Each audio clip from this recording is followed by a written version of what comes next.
siamo arrivati ormai alla terza edizione del concorso di attacchi internazionale di Villa Manin ed è diciamo la quarta edizione, visto che la prima era nazionale, ed ha avuto un gradimento altissimo che ad oggi diciamo annovera oltre metà degli equipaggi sono italiani, l'altra metà diciamo provengono da tutti i paesi d'Europa, dalla Polonia, dalla Slovenia, dall'Olanda, dalla Germania,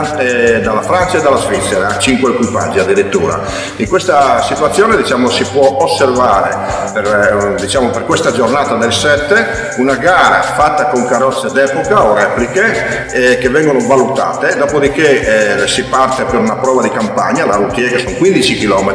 che tocca il parco della Villa Manin e tocca poi il paese di Codroico come città, il parco delle Risorgive per la prima volta e poi scende nei mulini e passa poi alla cantina Vendrame e rientra attraverso Lonca e Rivolto per un totale di 15 km e 500. Al pomeriggio invece, sempre nell'Esedra, ci sarà la prova di abilità che consiste in una corsa diciamo attraverso i coni in modo tale da vedere la capacità diciamo di guida a tempo diciamo degli equipaggi. È molto interessante perché poi si stringe in tempi abbastanza rapidi e alla fine diciamo abbiamo il carosello finale con la premiazione dei concorrenti. Interessante il fatto di quest'anno che si è allargata la platea diciamo così organizzativa anche ai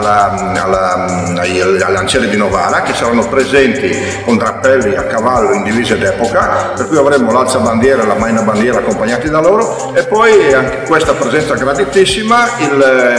la scuola di musica Città di Codroico, che fornirà la sua orchestra per le musiche in diretta. Questo sarà veramente uno spettacolo nello spettacolo. Se volete venire, se siete appassionati, durante il fine settimana il villaggio diciamo dei quadrupedi comincerà a crescere da giovedì, venerdì e sabato sarà in pieno ritmo e lì potrete vedere l'attività che c'è dietro questi box, dai cavalli ai finimenti, alle persone, ai mezzi diciamo che si spostano in questo circo europeo di altissimo livello.